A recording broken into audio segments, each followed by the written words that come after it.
Slow हो जाता है जब रिकॉर्डिंग और ये दोनों इकट्ठी चलती है तो।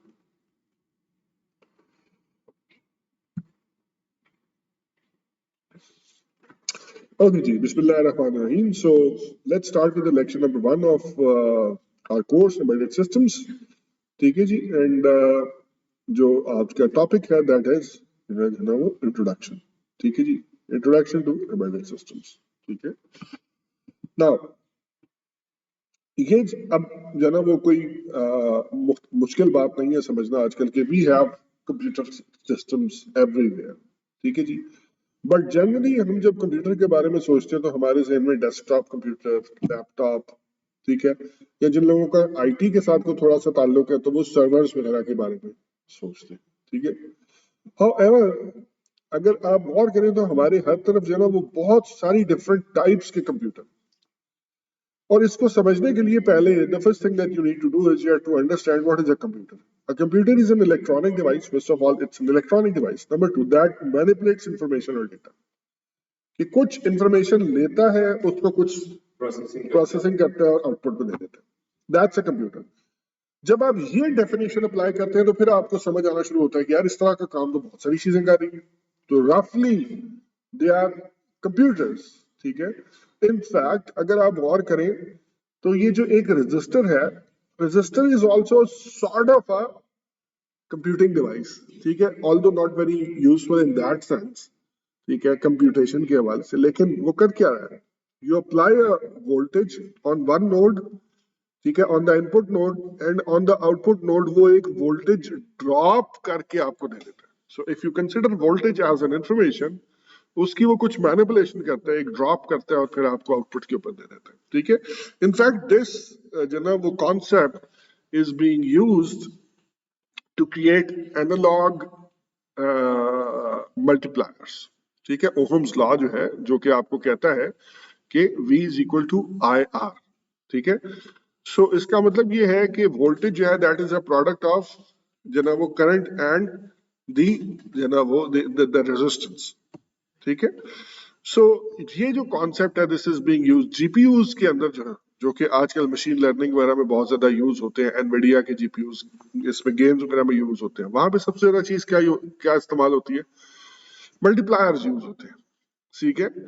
सो अगर आप दो क्वांटिटीज जिनको जो ना वो आपने मल्टीप्लाई करना है, एक को रेजिस्टेंस की फॉर्म में एक्सप्रेस करने में कामयाब हो जाए और एक को जो ना वो करंट की फॉर्म में, तो at the end of the voltage across the resistor अगर आप मेजर करेंगे तो it will be a product of the voltage, the resistance and the current, the two quantities. ठीक है. मल्टीप्लिकेशन आप यही करना चाहते हैं ना, दो क्वांटिटीज को मल्टीप्लाई करना चाहते हैं. सो एक कंपनी एक्चुअली जो है वो ये क्रिएट कर रही है.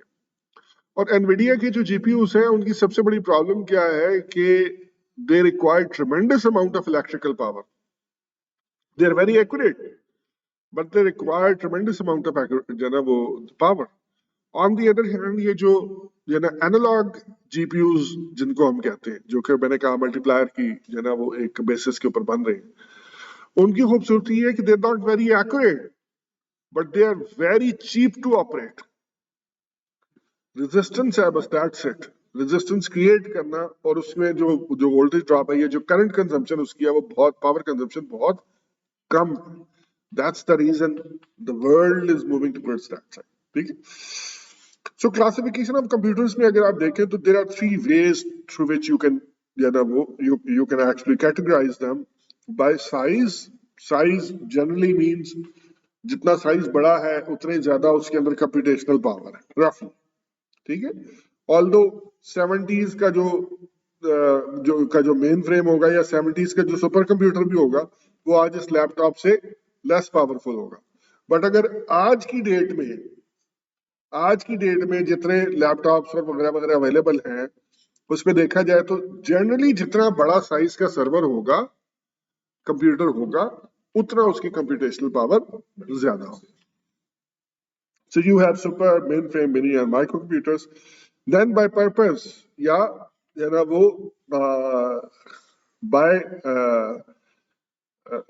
by you can say जो ना वो by virtue of accessibility to general purpose and special purpose computers. General purpose computer क्या है? ये है, इसके ऊपर कोई भी जनरल प्रोग्राम डाला जा सकता है, नया प्रोग्राम लिखा जा सकता है, और जो है ना वो कोई भी काम जो है ना वो इनपुट और आउटपुट दी जा सकती है। This is a general purpose computer. Then a special purpose computer जो इसके अंदर लगा हुआ है, it's a special purpose computer.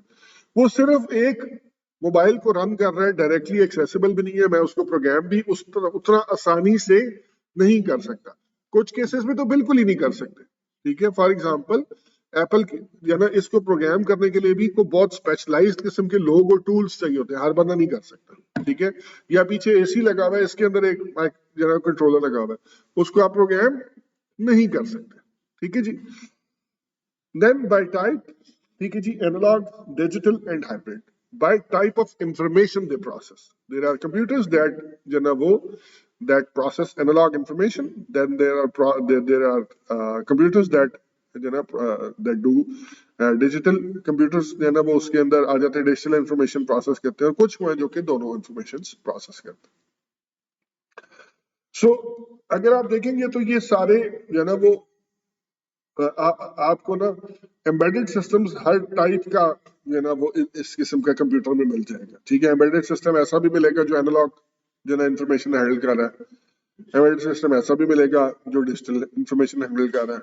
ठीक है, ऐसा भी मिलेगा जो हाइब्रिड कर रहा है। ठीक है, तो ये जो है ना, लेकिन जनरली स्पीकिंग ये जो स्पेशल पर्पस कंप्यूटर्स हैं जो कि एक डिफाइंड पर्पस के लिए नॉट इजीली एक्सेसिबल और प्रोग्रामेबल बाय जनरल पब्लिक, या उसमें आप अपनी मर्जी की कोई गेम डाउनलोड करके चला नहीं सकते, ये जो टाइप ऑफ कंप्यूटर्स हैं they are called the embedded systems, रफली स्पीकिंग। ठीक है, ये लेकिन there is more to it.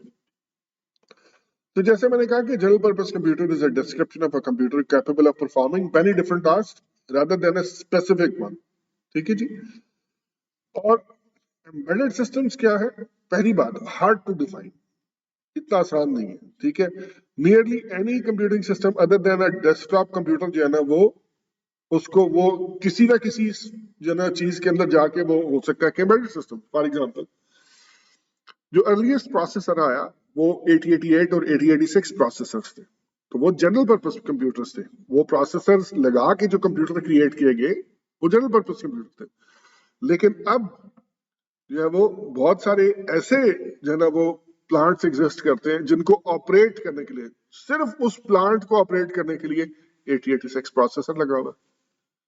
So now it has become inaccessible to everyone, एक स्पेशल एक ही काम करने के लिए वो इस्तेमाल हो रहा है। सो अब वो एम्बेडेड सिस्टम की कैटेगरी में चला गया। राइट, सेम प्रोसेसर बट उसका जब यूज इस तरह से हो जाए, सो इसका मतलब ये है कि एम्बेडेड सिस्टम जो है, अगर आप ये मैग्रॉ हिल वाली डेफिनेशन देखें, is a computer system that cannot be programmed by the user. Cannot be programmed is a hard definition. It is hard to be programmed by the user. Let's say कि इसको मैं जेल ब्रेक कर सकता हूँ लेकिन हर बंदा नहीं कर सकता, उसके लिए कुछ स्पेशल स्किल, हार्डवेयर, टूल्स वगैरह की जरूरत होगी। So embedded system is a computer system that cannot be programmed by the user. It is pre-programmed for a specific task. एक काम के लिए बना। अब अगर आप गौर करें तो ये एज सच फोन है, फोन के लिए बना है, टेक्स्ट मैसेज जो ना वो सॉफ्टवेयर ऐप के लिए, लेकिन एट द सेम टाइम आप देखते हैं कि आप इसमें बहुत सारी एप्स, गेम्स डाउनलोड कर भी सकते हैं। ठीक है, अब आप इसको यूज करके खुद से कोई नया प्रोग्राम नहीं लिख सकते, इसमें एक नया फीचर ऐड करना मुश्किल है। ठीक है, जो अवेलेबल है ऐप स्टोर के ऊपर वही आपने इसके अंदर यूज करना। सो अगर आप इस जो ना कॉन्टेक्स्ट में देख रहे हैं तो this is also an embedded system. ठीक है, so within the equipment which it serves, so basically any piece of equipment, any sub system या सिस्टम जिसके अंदर एक, पहली तो बात ये कि कंप्यूटिंग डिवाइस कोई लगा हुआ है, कोई कंप्यूटिंग डिवाइस लगा हुआ है for doing one या some special task, that entire system is called embedded system, and a microprocessor is embedded into it. That's why it is called an embedded system. ठीक है, लास्ट डेफिनेशन ये देखिए, embedded system is a product controlled by its own internal microprocessor or microcontroller with a purpose for specific functions needed for the system. So micro necessary क्या चीज है, बाकी कोई चीज नहीं। नंबर 1, एक कोई कंप्यूटिंग डिवाइस होना जरूरी है। दूसरे, वो कंप्यूटिंग डिवाइस कुछ स्पेशल काम कर रहा हो और हर बंदा आके उसमें अपना कोई नया प्रोग्राम जो है वो स्टार्ट ना कर सके। जैसे इस कंप्यूटर के ऊपर कभी वर्ड खोल लो, कभी पावर पॉइंट खोल लो, कि नया प्रोग्राम डाल लो, यानी दुनिया में जितने प्रोग्राम है वो सारे इसमें डाल सकते हैं। मैं चाहूं तो अपना खुद इसी के ऊपर चलाने के लिए एक नया प्रोग्राम इसी के ऊपर लिख सकता हूं, ठीक है। सो जब आप कंपेयर करते हैं embedded versus general purpose computer systems को, सो जनरल पर्पस क्या है? Number 1 is a combination of generic hardware and general purpose operating system, जबकि एम्बेडेड सिस्टम जो है स्पेशल पर्पस हार्डवेयर जनरली, मैंने कहा जरूरी नहीं है, ठीक है। अब लेट्स से के मिसाइल्स के अंदर अगर इसमें कंट्रोल सिस्टम लगा होगा तो वो कंट्रोल सिस्टम जो है ना वो पेंटियम प्रोसेसर लेके चल रहा होगा, जबकि पेंटियम प्रोसेसर डेस्कटॉप कंप्यूटर में भी लगा हुआ होता है। सो जरूरी नहीं है कि special hardware he, special purpose hardware, it can B special purpose, it may not be special purpose. And embedded OS, हाँ उसका ऑपरेटिंग सिस्टम जो है ना वो उतना ही काम कर रहा होगा जितना वो रिक्वायर्ड टू डू है, लेकिन वहां पे भी क्या होता है, वहां पे भी आपकी जो ना वो RTW होगी, रियल टाइम विंडोज होगी, वो एक स्पेशल टाइप का ऑपरेटिंग सिस्टम है जो कि कुछ काम करने के लिए for executing specific set of applications. So जो है ना वो general purpose for executing variety of applications, embedded system for executing specific set of applications. Operating system का क्या है जनरल पर्पस में, जो है ना वो general purpose operating system, embedded में जो है ना वो इट मे और may not contain an operating system. इसीलिए समटाइम्स जब इसके अंदर ऑपरेटिंग सिस्टम लिखा जाता है, ऑपरेटिंग सिस्टम किस चीज को कहते हैं? ऑपरेटिंग सिस्टम वो होता है जो कि एक हार्डवेयर के ऊपर एक ऐसी लेयर होती है जो कि डायरेक्टली यूजर को उस हार्डवेयर को एक्सेस करने नहीं देती और उसको एक्सेस करने के लिए कुछ फंक्शनैलिटी प्रोवाइड करती है। जैसे मिसाल के तौर पे आप जो है वो आपके जो ना वो रेस्टोरेंट में जाते हैं, रेस्टोरेंट में किचन, ठीक है जी, किचन से असल में आपको खाना मिल रहा है, लेकिन आप जाके जो ना वो डायरेक्टली किचन में से खाना नहीं लेकर आते। खाना आपके पास कैसे पहुंचता है? आपके दरमियान में एक वेटर है, वेटर के ऊपर ऊपर कौन है? जो शेफ है, ठीक है जी। शेफ ने खाना बनाना है, उसके बाद उसने वेटर को देना है, वेटर ने खाना आपको लाके सर्व करना है। सो ये जो दरमियान की दो लेयर्स हैं, ये जो दो लेयर्स हैं, they are the operating system of that restaurant. अगर जनाब वो you could design a system जिसमें कि लेट्स से एक लेयर रिड्यूस हो सकती है। कैसे? जब आप बफे पे जाते हैं तो बफे में क्या होता है? There are no waiters, chef खाना बना के वहीं पे जो ना वो आके सारा लाइन अप कर देते हैं, आपको कोई ला के नहीं देता, आप खुद जाके खाना लेकर आते हैं। सो किसी हद तक अब आपकी हार्डवेयर एक्सेस डायरेक्ट होगी। अच्छा, एक और टाइप का जो ना वो हो सकता है कि कुछ जगहों के ऊपर ये एयरबीएनबी के ऊपर आपको ऐसे घर जो ना वो किराए पे मिल जाते हैं। लेट्स से कि मैं यहाँ से जो ना वो कश्मीर किसी शादी पे जाना है और वहां पे मेरा अपना कोई घर नहीं है, होटल्स बड़े एक्सपेंसिव हैं, मैं कहता हूँ यार किसी का कोई कमरा शमरा किसी घर में किराए पे मिल जाए ना, तो और छोटा सा किचन साथ हो गया, चलो नाश्ता वाश्ता हम खुद बना लें, ठीक है। सो मैं क्या करूंगा कि वहां पे एयरबीएनबी के ऊपर एक कमरा बुक करूंगा जिसके साथ एक छोटी सी किचनेट होगी। तो अब मैंने एक ऐसा सिस्टम ले लिया जिसमें डायरेक्ट हार्डवेयर एक्सेस मेरे पास आ गई। There is no operating system, I am the operating system. I have to write that operating system myself. I have to cook the food and then consume it also. So इस case में इसको firmware कहते हैं। इस case में इसको वो firmware कहते हैं। ऑपरेटिंग सिस्टम की कैटेगरी, ये ऑपरेटिंग सिस्टम की कैटेगरी से लोअर में आ जाता है जिसमें कि you are directly accessing the hardware. So हम जहां पे अभी शुरू में जो बात करेंगे वो हम फर्मवेयर लेवल पे बात करेंगे। We will be directly accessing the जो ना वो दी हार्डवेयर पेरिफेरल्स। अल्टरेशंस क्या है? एप्लीकेशंस अल्टरेबल होती हैं फर्मवेयर में, जनरली स्पीकिंग नॉन अल्टरेबल होती है। अल्टरेबल ये अपडेट हो जाता है, ठीक है जी। आपका लेट्स से कि गाड़ी का कंप्यूटर है, स्पेशल पर्पस कंप्यूटर है, खराब हो जाता है कई दफा, तो वो उसका सॉफ्टवेयर अपग्रेड कर देते हैं, ठीक है। बहुत सारी और चीजें देखी होंगी आपने जिसका कि सॉफ्टवेयर अपग्रेड हो जाता है, ये इंटरनेट की डिवाइसेस, ये बहुत सारी।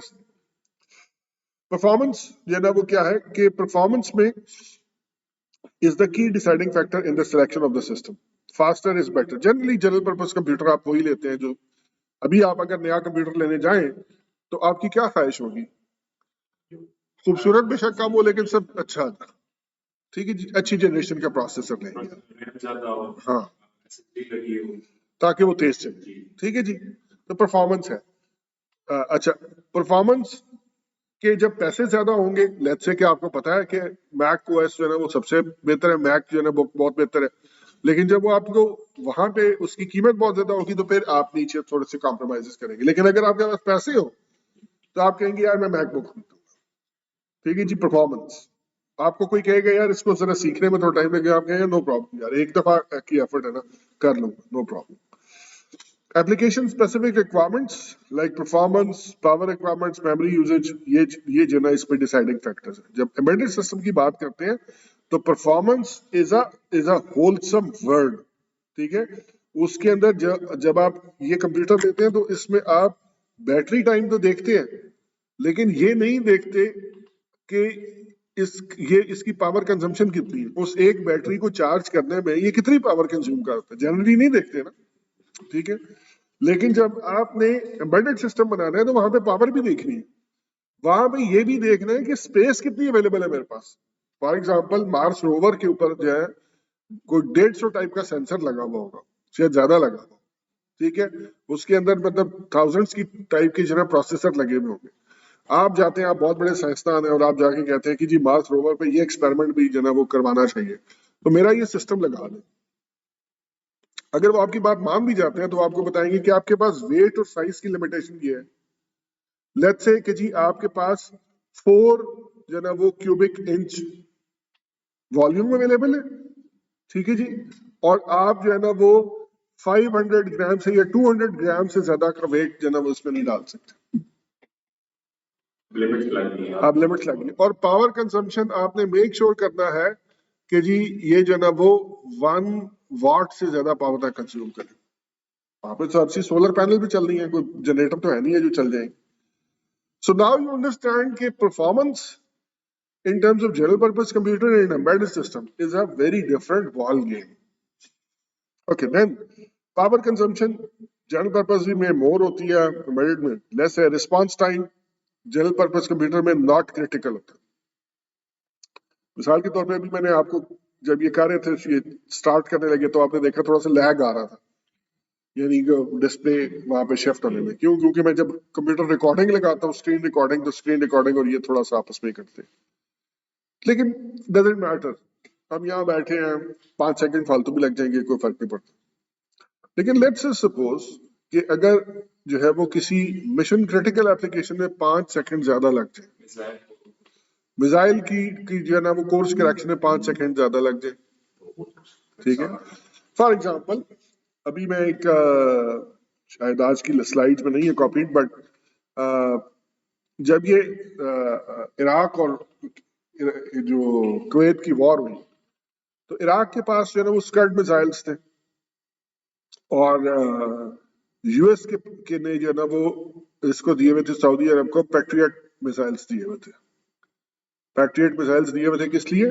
उनको जो है ना वो एंटी मिसाइल सिस्टम है, पैट्रियट जो है ना वो एंटी मिसाइल सिस्टम है। सो जब इराक ने जो है वो स्कड मिसाइल्स फायर किए तो पैट्रियट जो है वो उसको रिस्पॉन्ड नहीं कर सके, लेट हो गए, और उन्होंने आके पूरी जो है वो वहां पे तबाही फेर दी, ठीक। वजह क्या हुई? बाद में जब चेक किया गया तो पता चला कि पैट्रियट मिसाइल सिस्टम्स जो थे उनके अंदर जो कंप्यूटर लगे हुए थे, उनके अंदर जो कंप्यूटर सिस्टम्स लगे हुए थे वो 24 बिट का जो ना वो टाइमिंग सीक्वेंस यूज कर रहे थे, 24 बिट विड्थ का टाइमर यूज कर रहे थे। उसमें 100 घंटे के अंदर कुछ 3 मिनट की ड्रिफ्ट आ जाती थी। जब वो 100 घंटे ऑपरेट कर जाता था तो कुछ 3 मिनट की या पता नहीं 3 सेकंड की ड्रिफ्ट आ जाती थी। 3 सेकंड के अंदर स्कड मिसाइल 500 मीटर तय कर लेता था। सो 3 सेकंड के फर्क की वजह से या जितने भी सेकंड लगे होंगे, वो स्कड मिसाइल जो है वो डिटेक्शन में इतना लेट हो गया कि वो पैट्रियट उसको रिस्पॉन्ड ही नहीं कर सका। So embedded systems generally mission critical.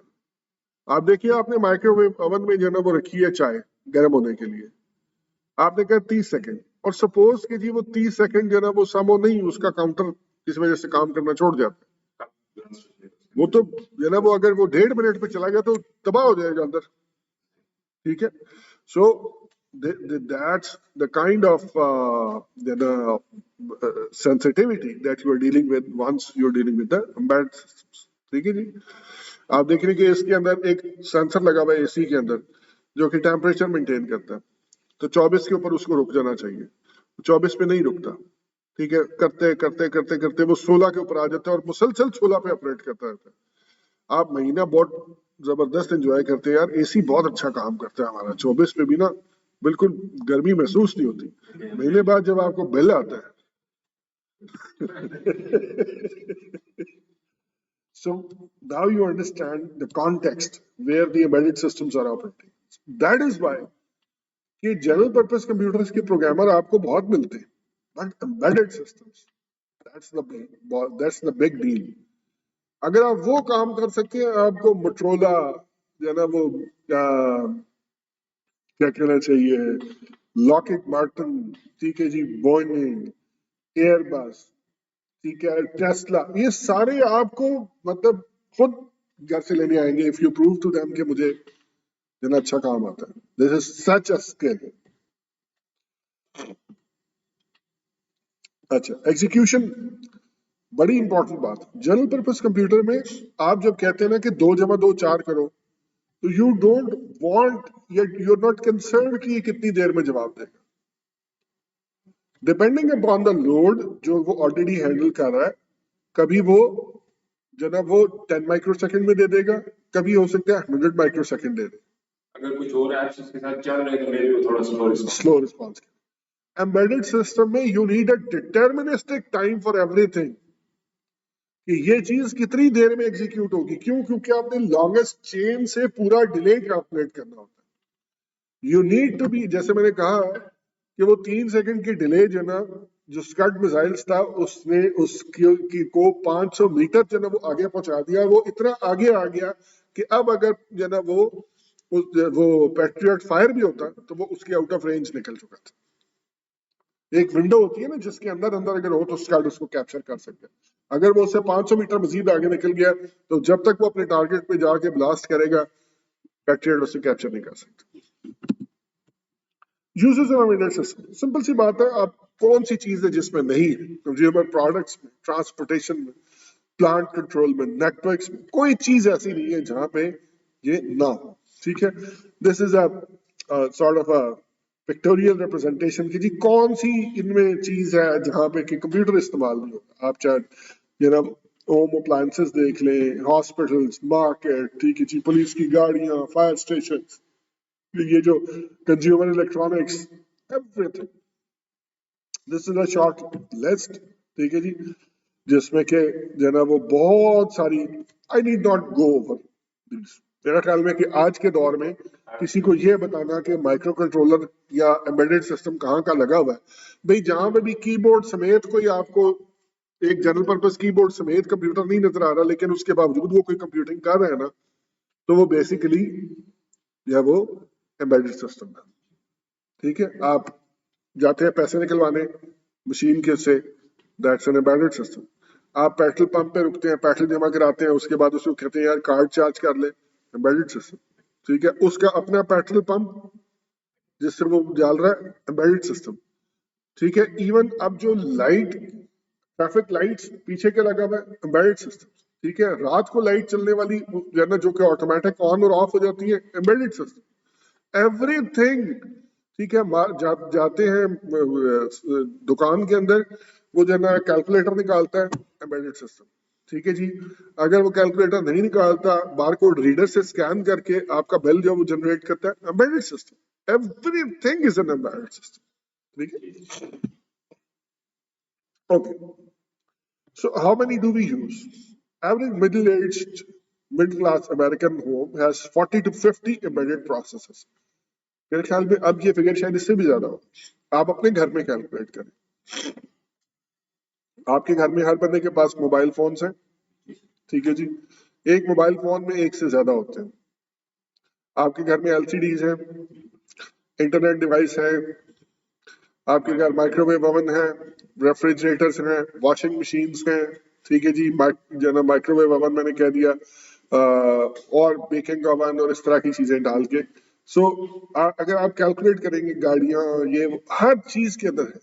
So all in all आप मिलाएंगे तो शायद इससे भी ज्यादा हो। Luxury cars have over 60 embedded processors. Brakes के लिए अलग, स्टीयरिंग के लिए अलग, windows, locks, ignition, dashboard, everything. Personal computers जो है they have more than 10 embedded systems themselves. Graphics processor अलग है, माउस अलग है, कीबोर्ड अलग है, हार्ड ड्राइव के अंदर अपना प्रोसेसर अलग है, सीडी रोम अलग है, बस इंटरफेस अलग है, नेटवर्क कार्ड।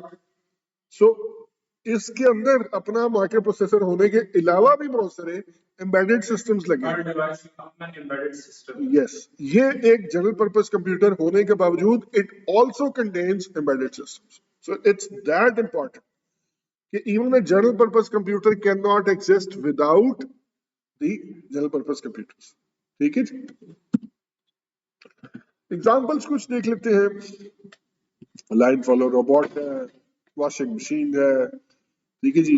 एयरबैग सिस्टम गाड़ी के अंदर बेशुमार जो ठीक है, मैं डिटेल में नहीं जाता। Wireless communication handle, GPS units हो गए, टेलीमेटिक सिस्टम फॉर जो ना वो आपकी गाड़ियों में आजकल जो कुछ लगा हुआ है। टेलीमेटिक सिस्टम क्या है सर? टेलीमेटिक सिस्टम जो है ना ये थोड़ा सा पुराना हो गया, जो आपको टेम्परेचर की इंफॉर्मेशन जो है ना वो देता होता था। अब तो आपके मोबाइल के ऊपर सब कुछ आ जाता है, इसी की एडवांस्ड वर्जन। अब आपके पास देखे ना पूरा नेविगेशन सिस्टम है गाड़ी के अंदर, एक एलसीडी लगी हुई है, उस एलसीडी के ऊपर पूरा मैप डिस्प्ले हो जाता है, और मैप के ऊपर आप जो है वो लगाएं कि मेरी ये डेस्टिनेशन है, पूरा राउट आपको कैलकुलेट कर देते हैं। स्मार्ट टॉयज है, ठीक है जी। क्रूज मिसाइल जिस तरह मैं कह रहा था, डेटा लिंक, ठीक है जी, इसके अंदर जो जिससे एस्टैब्लिश होता है। डैशमैक सिस्टम जिसके साथ जो है ना वो होता है। इंफ्रारेड सीकर, यानी I think it should contain over 1000 जो है ना वो micro controllers. This is an interesting example, embedded system in a shoe. So ये बेसिकली क्या है, ये एडिडास ने एक रनर्स के लिए बनाया और उनकी जो है वो कंफर्ट को इंक्रीज करते। So it calculates the pressure between the runner's foot and the ground 5 million times per second. ठीक है जी, and continuously changes the cushioning of to match an adjustable comfort level.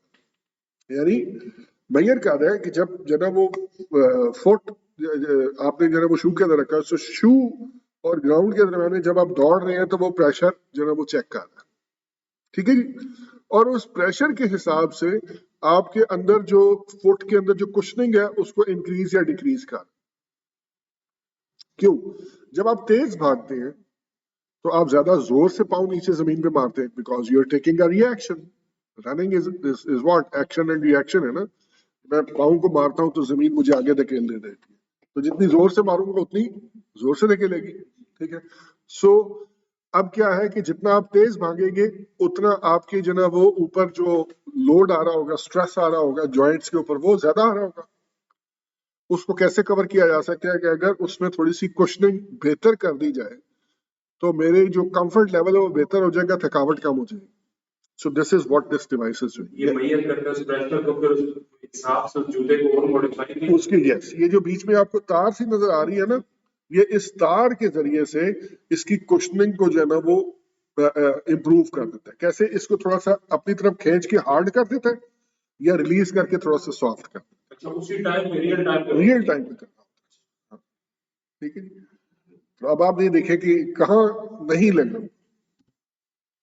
Sir यहाँ पे एक छोटी सी वो चीज एप्लीकेशन हमारे मोबाइल में इस्तेमाल हो रही है जो हमारे फुट स्टेप हमें बताती है, वो भी मेरे ख्याल में सिस्टम के अंदर ही होगा। एक्सेलरोमीटर लगा हुआ है ना इसके अंदर, आजकल घड़ियों के अंदर भी आ गए। बिल्कुल है। सर ये कैसे मुमकिन है कि मेरा मोबाइल मेरी जेब में है, जब वो किसी से साथ कनेक्ट नहीं है तो वो कैसे मुझे स्टेप मेजर करके देता है? ये अप्रॉक्सीमेट कोई एक्सेलरोमीटर होता है। एक्सेलरोमीटर जो है ना वो मेजर करता है कि आपकी एक्सेलरेशंस, ठीक है, जब आप स्टेप्स लेते हैं तो वो उसका एक शॉक होता है जो शॉक इस तक पहुंचता है। अच्छा सर, उसको जो है ना वो वन शॉक को ये क्या काउंट करता है एज वन स्टेप। ठीक है जी, तो ये आपको बताता है कि आपने इतने स्टेप्स किए। मूवमेंट में वो तो हम मूव करते हुए उसको जो शॉक नहीं होता है, ये निकल रहा होता है, वो शॉक होता है। ठीक है, अब ये शॉकिंग के दौरान इसका वाईफाई ये सॉरी जीपीएस इसका ऑन होना जरूरी है। नहीं, ये बाइक के ऊपर भी तो शॉक लग सकते हैं, ये हमें नॉर्मल हाँ कार के ऊपर भी बिल्कुल ऐसा ही है, लेकिन जो रनिंग या वॉकिंग का जो शॉक है ना, उसका एक पैटर्न है, तो ये वो पैटर्न मैचिंग भी कर रहा होता है अच्छा अच्छा ये। वरना ये है कि आप इसको इस तरह करेंगे ना, ऐसे करके करना शुरू कर देंगे, ये नहीं होगा। अच्छा अच्छा, ठीक है ठीक है, ये बड़ी रिसर्च के बाद उन्होंने हाँ हाँ, ठीक है, शॉक्स के भी डिफरेंस लेकिन इसमें भी मतलब इट्स नॉट 100% एक्यूरेट। ठीक है, वॉच वाला ज्यादा एक्यूरेट होता है, ये वाला जरा लेस एक्यूरेट होता है, लेकिन बहरहाल it works, it keeps you. सबसे बड़ी बात यह कि इट कीप्स यू मोटिवेटेड ठीक है कि यार करें। ठीक है, इसके ऊपर डेफिनेटली हम थोड़ा सा आपको जैसे बताया सुल्ताना में हम उसकी वैसे काम तो किया हमने आर्डिनो के ऊपर ही किया था, लेकिन वो इतना स्पेसिफाई हो नहीं सका। उसके लिए हमारे साथ जो प्रॉब्लम आई थी, डिवाइस हर वक्त जेब में रखना पड़ रही थी, मतलब डिवाइस रखती साइड के ऊपर तो वो हमारी एक्सेस नहीं हो पा रही थी, उसके ऊपर हम ऑब्वियसली वो तो जाहिर सी बात है कि जब तक उसको शॉक ही नहीं लगेगा इसके तो ऊपर वो बस तो थोड़ा सा हम काम कर रहे थे, जो हमारे डायरेक्टर थे उसके साथ हमारे साथ काम कर रहे थे। ये बस आपने भी वो जूते का बताया तो सेम है कि ये हमारी डिवाइस में से जेब में होगी तो हमारे वो स्टेप काउंट होंगे। अभी तक यही है ना सर? ऐसे ही। ठीक है अच्छा जी, जेनेरिक आर्किटेक्चर। जनरली स्पीकिंग एक एम्बेडेड सिस्टम जो है, इट कंसिस्ट ऑफ 3 पार्ट्स। ठीक है जी, इट हैज इनपुट प्रेफरेंस, जहां से कि ये इनपुट लेता है, इनको सेंसर्स भी कहते हैं, and it is a controller जो कि इंफॉर्मेशन को लेता है एनवायरनमेंट से और उसको प्रोसेस करता है, उसकी बेसिस पे कुछ डिसीजंस करता है, एंड देन आउटपुट प्रेफरेंस।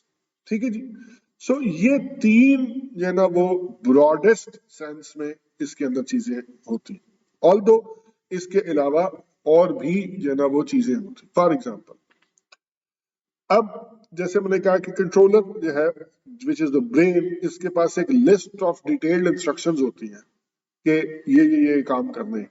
ठीक है, तो लिस्ट ऑफ डिटेल्ड इंस्ट्रक्शंस कहाँ जाएंगी, उसको स्टोर करना पड़ेगा ना, तो इसका मतलब कोई मेमोरी भी साथ चाहिए होगी, तो मेमोरी भी होती है। ठीक, यस, बट जनरली स्पीकिंग हम ज्यादा बात करते हैं सबसे पहले कंट्रोलर की, which is the central part, और इसके अंदर माइक्रो कंट्रोलर्स भी हैं, माइक्रो प्रोसेसर्स भी हैं, डिजिटल सिग्नल प्रोसेसर्स भी हैं, एफपीजीएस भी है, एप्लीकेशन स्पेसिफिक इंटीग्रेटेड सर्किट्स भी हैं। मैंने कहा ना कि हर तरह की चीज प्रोवाइडेड कि वो उस सिस्टम की डेफिनेशन पे पूरी आ जाए कि वो कुछ स्पेसिफिक टास्क करने के लिए बनाई गई है, तो इट्स अ वो एम्बेडेड सिस्टम। अगर सर एक कंट्रोलर के अंदर माइक्रो कंट्रोलर और माइक्रो प्रोसेसर होगा, यानी ये अलग अलग कंट्रोलर जो है ना, कंट्रोलर यानी कि उस जो भी आपका एम्बेडेड सिस्टम है उसके अंदर एक ऐसा इंटेलिजेंट पार्ट होगा जो कि इंफॉर्मेशन प्रोसेस कर रहा होगा।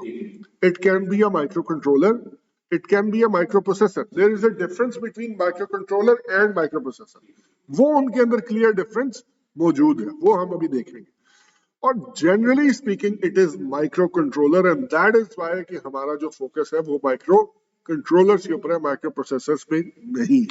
यानी इस कोर्स में हम जो चीज पढ़ेंगे वो माइक्रो कंट्रोलर्स होंगे, माइक्रो प्रोसेसर्स नहीं। ओके, सो माइक्रो प्रोसेसर के अल्टरनेटिव्स फॉर एम्बेडेड सिस्टम्स क्या है? Ordinary micro processor, CPU plus on chip cache. जो माइक्रो प्रोसेसर है वो बेसिकली क्या है? एक कंप्यूटेशनल यूनिट प्लस थोड़ी सी मेमोरी, जिसे कैश कहते हैं। ठीक है जी। Micro controller on the other hand क्या है? माइक्रो कंट्रोलर एक चिप के अंदर माइक्रो प्रोसेसर यानी कंप्यूटिंग डिवाइस सीपीयू, उसके साथ मेमोरी मुख्तलिफ टाइप की, रोम भी, रैम भी। ठीक है जी, उसके बाद सारे पेरिफेरल्स, मतलब सीरियल पोर्ट है तो सीरियल पोर्ट भी मौजूद है, पैरेलल पोर्ट भी मौजूद है, पीडब्ल्यूएम भी मौजूद है, I2C भी है, एसपीआई भी है, ठीक है, कैम भी है। सारी टाइप के जो पेरिफेरल्स है वो भी उसी एक चिप के अंदर मौजूद है। ठीक है जी। So micro processor is only CPU plus cache, micro controller is CPU plus IO devices plus onboard memory. ठीक है जी, so that is a micro processor. और डीएसपी प्रोसेसर जो है ये वो क्या है? It is a micro processor which is optimized for digital signal processing. It is optimized for digital signal processing. ठीक है जी। अब इसमें प्रोसेसर्स में भी दो टाइप के प्रोसेसर्स आते हैं, hard core and soft core. Hard core processors कौन है? जो कि फिजिकली चिप की फॉर्म में आपके पास अवेलेबल है। सॉफ्ट प्रोसेसर कोर वो है, एक चीज है जिसे कहते हैं फील्ड प्रोग्रामेबल गेट अरे, FPGA। FPGA एक चिप होती है विच इज रॉ लॉजिक, उसमें आप किसी भी टाइप का डिजिटल सर्किट क्रिएट कर सकते हैं। सो कुछ प्रोसेसर्स ऐसे हैं जो कि उसके अंदर क्रिएट किए जाते हैं, वो प्रोसेसर्स को हम जो है वो सॉफ्ट प्रोसेसर्स कहते हैं। फॉर एग्जांपल FPGA के अंदर एक दो मशहूर जो प्रोसेसर्स आते हैं वो one is PicoBlaze and one is MicroBlaze. Pico Blaze is 8-bit processor programmed only in assembly.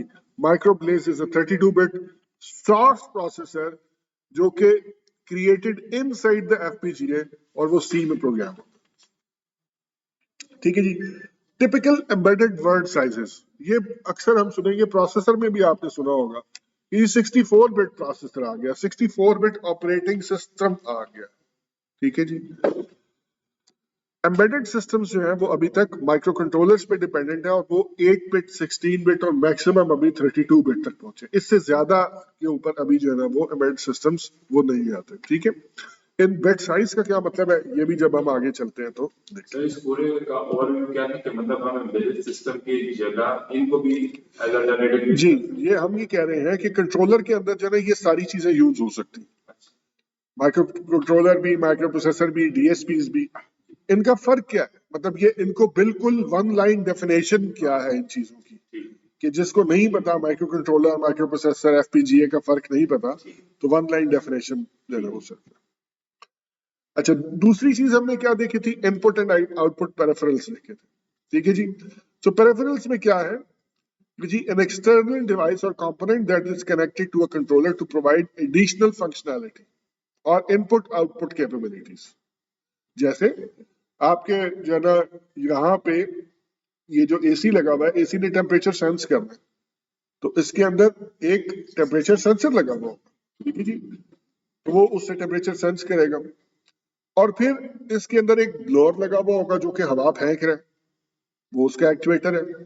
इसका पीछे एक अगर जो है वो कंप्रेसर लगा होगा जिसमें कि ये हवा को जो है वो वहां पे कंप्रेस करके और कूल करके लेकर आता है, कूलिंग परफॉर्म करता है। सो डिफरेंट टाइप्स, कुछ ऐसे हैं जो इनपुट ले रहे हैं, कुछ ऐसे हैं जो कि इंटरनल प्रोसेसिंग कर रहे हैं, कुछ ऐसे हैं जो आउटपुट दे रहे हैं। They are all peripherals. So peripherals क्या करते हैं? They extend the capabilities of the main computing device and allow users to interact with and manipulate data in various ways. ठीक है जी? So that's it. Categorized into input peripherals, output peripherals and storage peripherals. जिस तरह मैंने कहा ना कि storage भी है, तो storage भी जो है ना वो एक is a kind of peripheral. जब आप CPU के देखते हैं, ठीक है जी, एक जनरल माइक्रो प्रोसेसर को देखते हैं, तो उसके अपने अंदर एक बहुत थोड़ी सी मेमोरी होती है जिसे कैश मेमोरी कहते हैं। उस कैश के अलावा उसके अंदर कोई मेमोरी नहीं होती, तो अलग से मेमोरी लगाई जाती है जिसे रैंडम एक्सेस मेमोरी या रैम कहते हैं।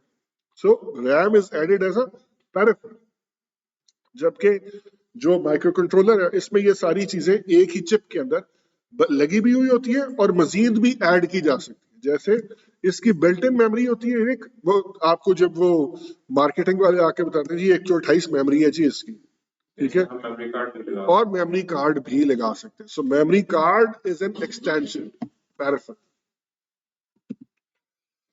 अगर आप डिटेल में देखें तो पार्ट्स ऑफ एम्बेडेड सिस्टम कुछ इस तरह से आपको नजर आएंगे। So you will have a complete environment जो कि सेंसर से इनपुट लेती है और एक्चुएटर से आउटपुट देती है, और उसके अलावा यूजर इंटरेक्शन के लिए एक कुछ IO आपने दिया हुआ होता है। ठीक है, फॉर एग्जांपल आपने इस स्क्रीन के ऊपर चैनल चेंज करना है तो आपको यूजर इंटरेक्शन के लिए एक रिमोट दिया हुआ। ठीक है जी। अगर आपकी लाइटिंग सिस्टम यहाँ पे स्मार्ट होता तो भी उसके लिए भी एक रिमोट दिया हुआ होता। आपके जो ना वो AC के लिए आपके पास एक अदर रिमोट मौजूद होता है। So that's an interaction device. Input and output जो है ना वो यूजर ने जो ना इंटरैक्ट कैसे करना है उसके लिए। So basically this is the embedded system. Within this circle you will see कि एक it has sensors जो कि इंफॉर्मेशन लेते हैं, एक्चुएटर्स जिससे कि वो काम करते हैं जो वो जिसके लिए वो डिजाइन है, then they have प्रोसेसर जो कि कंप्यूटेशन करता है, दे हैव मेमोरी जिसके अंदर इंस्ट्रक्शंस भी स्टोर होती हैं, सेंसर्स का डेटा भी टेम्परेरीली आके स्टोर होता है और इंटरमीडिएट कंप्यूटेशन भी स्टोर होती है, and then they have hard wired unit, application specific logic, timers, A to D to A converters. ठीक है, फॉर एग्जांपल एक नॉर्मल माइक्रो कंट्रोलर जो होता है उसके ऊपर अंदर एक नेटवर्क जो है ना वो या ब्लूटूथ कनेक्टिविटी कई दफा नहीं आती, तो क्या होता है कि एक अलहदा से ब्लूटूथ की चिप लेके साथ लगा देते हैं, या उसके अपने अंदर जीपीएस बिल्ट नहीं आता, तो क्या करते हैं कि तो ये आपका सिस्टम में माइक्रो कंट्रोलर लगा हुआ है, इसके साथ एक जो है ना वो जीपीएस लगा हुआ है और सीरियल पोर्ट के थ्रू वो आपस में कनेक्टेड है। ठीक है, so processor, memory and then other hard wired units, ये सारा का सारा अलॉन्ग विद, अच्छा सेंसर्स और एक्चुएटर्स की जरूरत नहीं है कि वो उसी और बोर्ड के ऊपर मौजूद हो। सेंसर्स एंड एक्चुएटर्स जो है they are not necessarily on the same system. ठीक है जी, फॉर एग्जांपल आप देखिए कि गाड़ी के अंदर एक फ्यूल इंजेक्शन सिस्टम होता है ऑटोमेटिक जनरल, ठीक है जी, ऑटोमेटिक फ्यूल इंजेक्शन सिस्टम। वो ऑटोमेटिक फ्यूल इंजेक्शन सिस्टम जो है वो आपकी गाड़ी की रिक्वायरमेंट के हिसाब से उसके अंदर फ्यूल इंजेक्ट कर रहा होता है। अब उसके अंदर जो एक्चुएटर है वो क्या है जिसने कि ये काम करना है, वो क्या चीज है? नहीं, फ्यूल पंप तो पीछे से प्रेशराइज्ड फ्यूल बना के भेज देता है ना, लेकिन जो सिलेंडर के अंदर जो इंजेक्ट करता है वो चीज उसे इंजेक्टर कहते हैं, फ्यूल इंजेक्टर्स कहते हैं, नोजल्स कहते हैं। अब नोजल कहाँ लगी हुई है और उसका जो सिस्टम जो उसे कंट्रोल कर रहा है वो कहाँ लगा, वो आपस में वायर के थ्रू कनेक्टेड है। ठीक है, इसी तरह से लेट्स से कि कोलिजन अवॉइडेंस सिस्टम, सेंसर कहाँ लगा हुआ है? सामने एक अदर जो है ना वो लिडार लगा हुआ है, लेजर लिडार लगा हुआ है जो कि अगली गाड़ी से डिस्टेंस मेजर कर रहा है, और अगर आपका if you come very close तो वो आपको बीप करता है, तो वो वहां लगा हुआ है। कंप्यूटर कहाँ लगा हुआ है? पीछे डैशबोर्ड में लगा।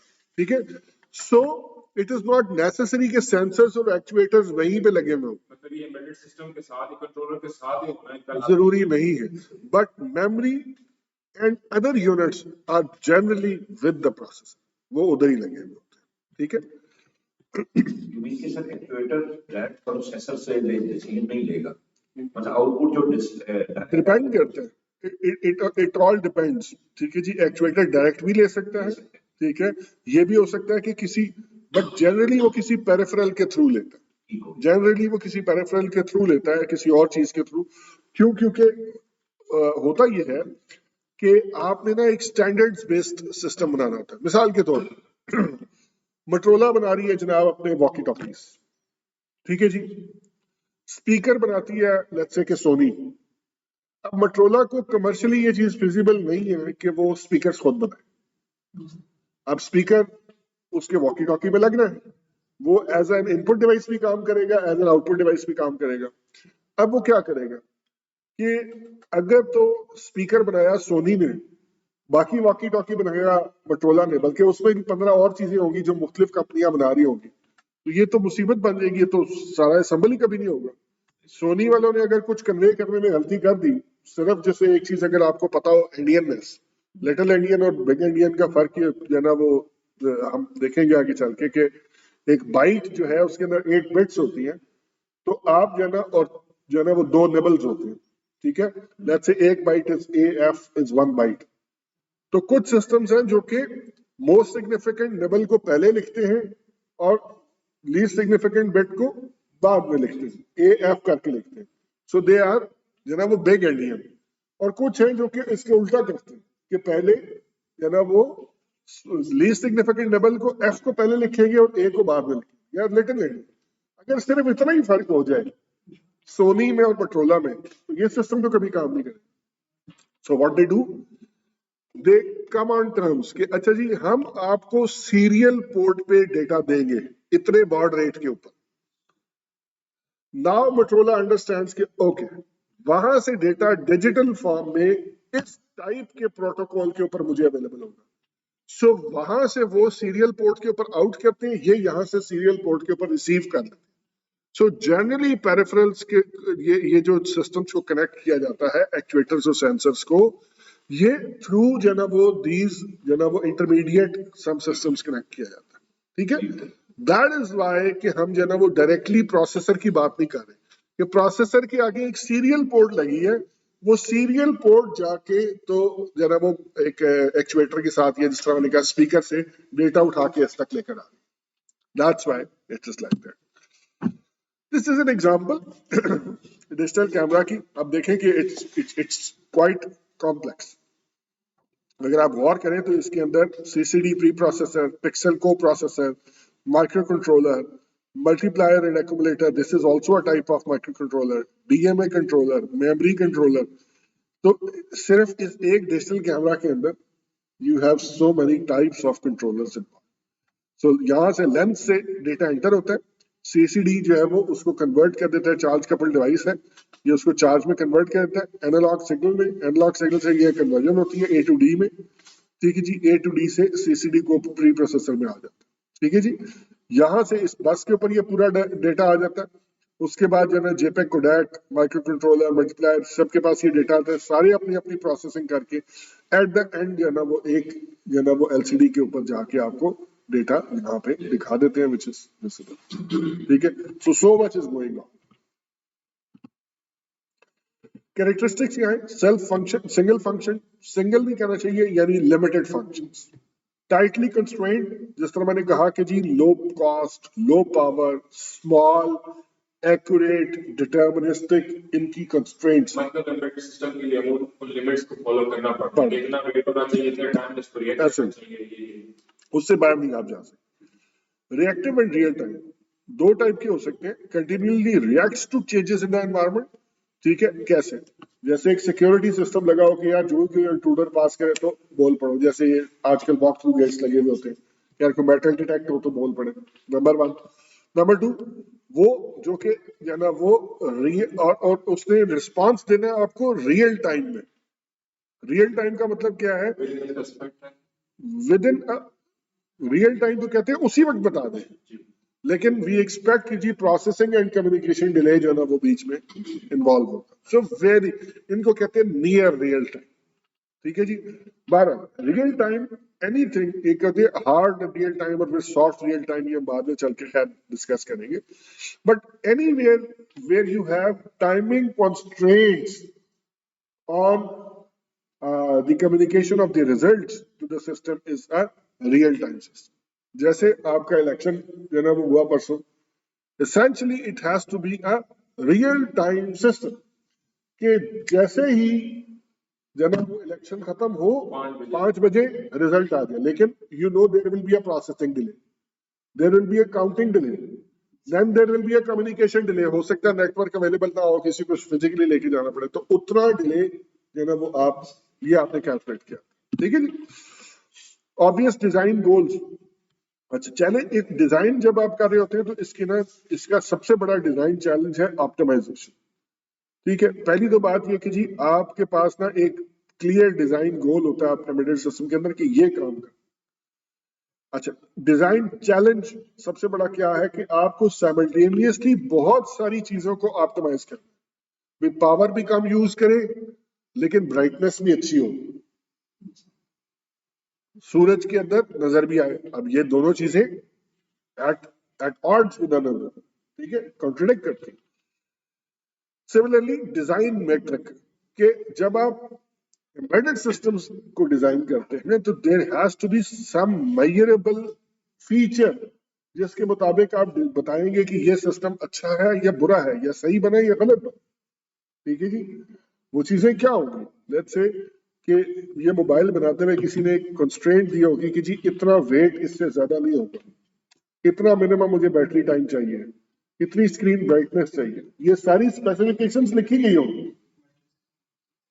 और उसमें से कुछ अचीव हुई होंगी, उसमें भी बताया होगा प्रायोरिटी कि जी ये मैंडेटरी है, ये वाली जो है ना वो आप फोरगो कर सकते हैं। तो कॉमन मैट्रिक्स क्या है? यूनिट कॉस्ट, कि जब एक दफा डिजाइन हो जाए उसके बाद पर पीस मुझे इतनी कॉस्ट पड़नी चाहिए। नॉन रिकरिंग कॉस्ट, जो पहली दफा डिजाइन में जो है वो कितनी पड़ेगी। परफॉर्मेंस, ये एक मेट्रिक हो सकता है कि जी मुझे महंगी से महंगी हो लेकिन परफॉर्मेंस के ऊपर कॉम्प्रोमाइज नहीं, ठीक है जी। कि जी मुझे गाड़ी चाहिए लेट्स से, तो मुझे बुगाटी वेरॉन चाहिए क्योंकि मैंने 3 सेकंड के अंदर 100 जो है वो माइल्स जो है ना वो 100 किलोमीटर पर आवर ये क्रॉस हम करते डिजाइन चैलेंज की मैट्रिक्स पढ़ रहे हैं, मेट्रिक पढ़ रहे हैं क्या, मतलब इन चीजों को देखते हुए उसको डिजाइन करना है। ये देखे ना हमने कि ये डिजाइन जो है ना वो चैलेंज हमने कहा था कि डिजाइन चैलेंज इसका होता है सबसे बड़ा जी। ऑप्टिमाइजेशन, ठीक है।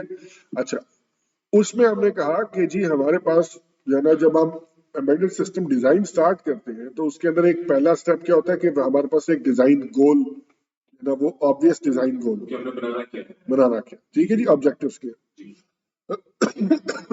वहां से हमारे पास जो सबसे बड़ा डिजाइन चैलेंज आता है वो ये है कि हमें कॉन्फ्लिक्टिंग कंस्ट्रेंट्स को ऑप्टिमाइज करना होगा। मतलब ब्राइटनेस ज्यादा कर तो पावर कंजम्पशन ज्यादा होगी, अब इनको हमने मैनेज करना है। Manage करना। अच्छा, फिर एक होता है कि मैं कहता हूँ यार ये फोन अच्छा है, आप कहते नहीं ये अच्छा है, फैसला कैसे होगा?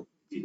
दुनिया बात करती है नंबर्स कि there will be some criteria जिसकी बेसिस पे बेहतर होगा। चेंज कर सकते हैं। मिसाल के तौर पे दो लोग कहते हैं जी मैं तेज भाग सकता हूँ, दूसरा कहता है मैं तेज भाग सकता हूँ, तो हम क्या करते हैं कि आए जी घोड़ा भी है और मैदान भी है, आ जाए 100 मीटर की रेस लगाते हैं, जो पहले पहुंच गया।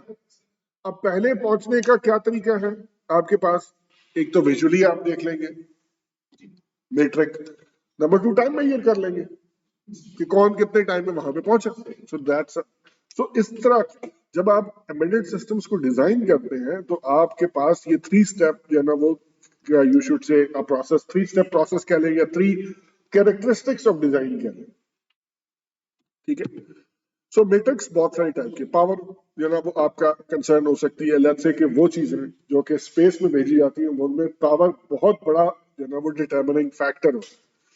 फ्लेक्सिबिलिटी, फ्लेक्सिबिलिटी क्या है? मिसाल के तौर पे वो चीजें कि लेट्स से कि मेडिकल डिवाइस है कोई जो आप समझ चाहते हैं कि यार 60 इयर्स के बंदे भी जो है वो आराम से कर सके, तो वहां पे flexibility will be the main thing. For example आप बना रहे हैं एक व्हील चेयर जो कि पावर्ड व्हील चेयर, तो अब आप पावर्ड व्हील चेयर अगर ऐसी बना दें कि उसका जो है ना वो कोई ऐसा लेट्स से कि फीचर है जो को नीचे करके ना लगा होता, तो आप 60 साल का बूढ़ा जैसे बेसिकली तो बीमार या बूढ़े में ही व्हील चेयर इस्तेमाल कर रहे, तो डू यू एक्सपेक्ट कि वो नीचे घुस के तो वहां से जाके वो ठीक कर सकते हैं? नहीं। If you do that it will be a poor design, ठीक है। सो ये चीज, और उसके अलावा एनआरई क्लॉज क्या है? NRE non recurring, non recurring का मतलब होता है कि जो एक ही दफा होती है, तो जब आप पहली दफा डिजाइन करते हैं किसी चीज को तो दैट्स जो कॉस्ट उस पे आती है, that's then time to prototype, time to market, कितनी जल्दी आप बनाते हैं और कितनी जल्दी मार्केट में ले आते हैं, ये बहुत इंपॉर्टेंट चीज है। मेंटेनेबिलिटी बहुत इंपॉर्टेंट, अगर एक चीज है बहुत अच्छे फीचर्स है लेकिन मेंटेन होने में बड़ी मुश्किल एक बार खराब हो गई तो खत्म, उसका फिर कोई फायदा या एक्सपेंसिव है मेंटेन करना। फॉर एग्जांपल आप एक दफा तो जाके या ना वो खरीद लाएंगे, लेक्सस खरीद लाएंगे, ठीक है।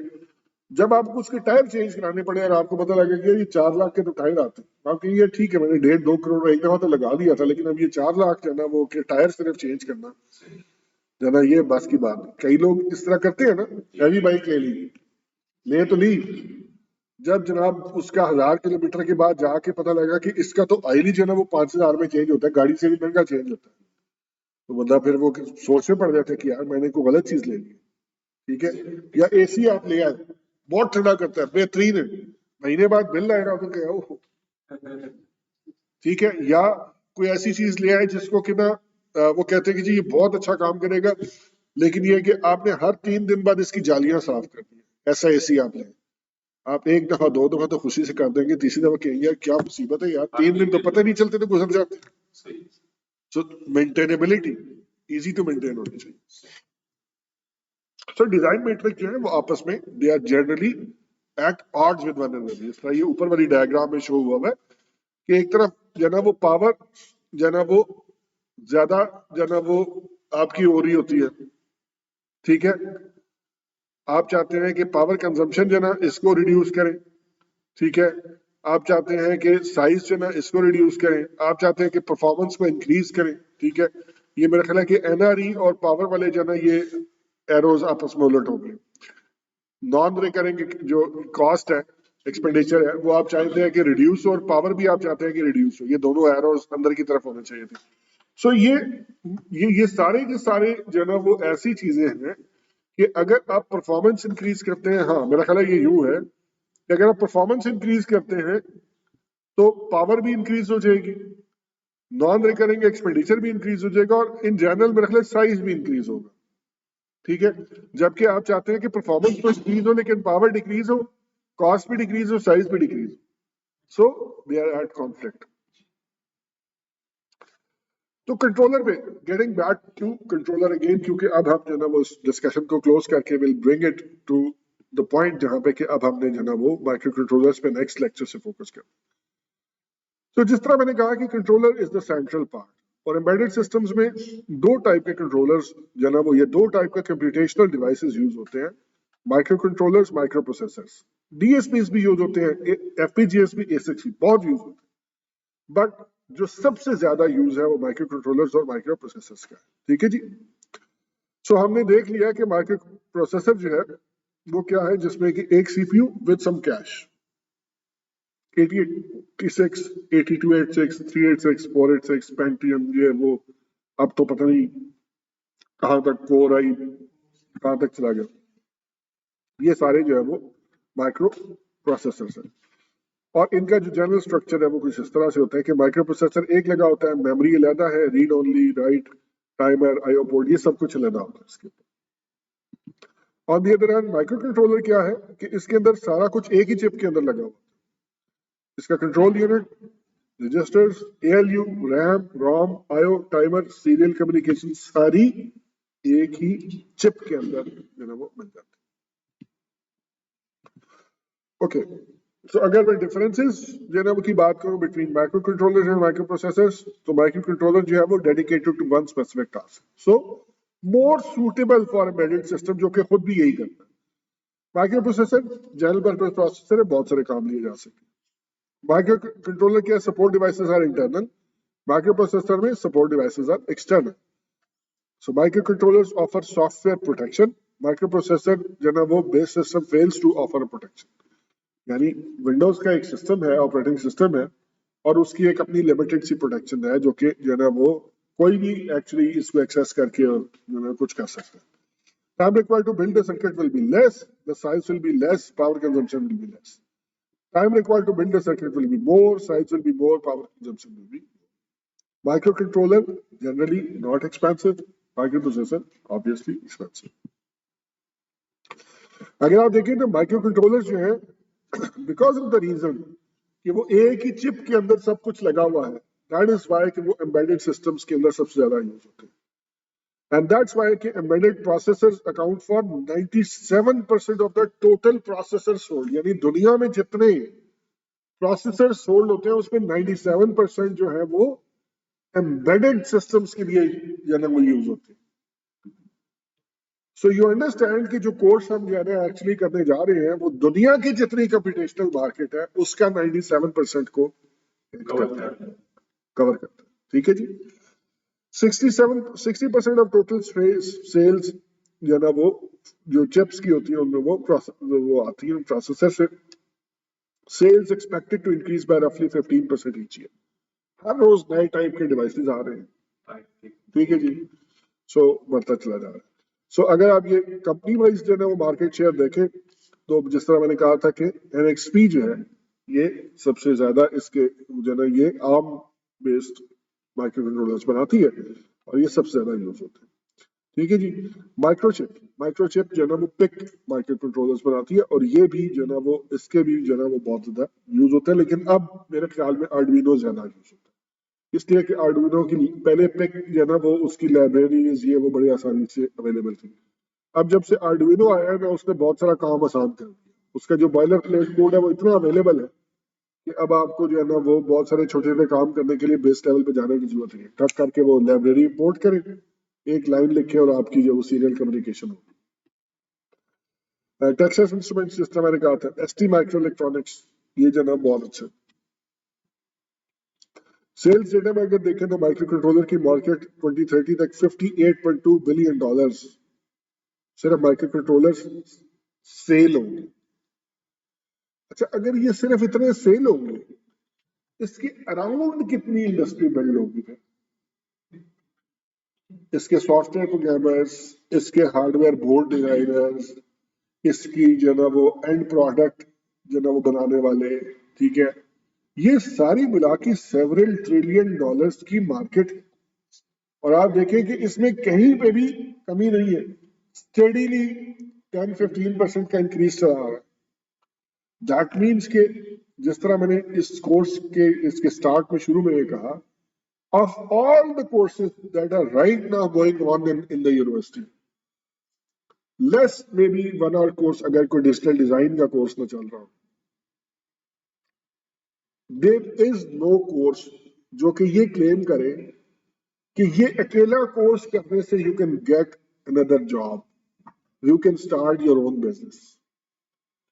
ये जो पूरे जो ना कॉलेज रोड के ऊपर जो आवाम बैठी हुई है, लाहौर में जो हॉल रोड पे और जो ना वो आगे पीछे बैठे हुए हैं, कराची में जो पूरी मार्केट है, ये क्या है?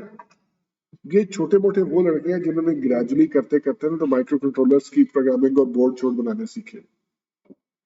If you know how to program a microcontroller, I tell you endless possibilities.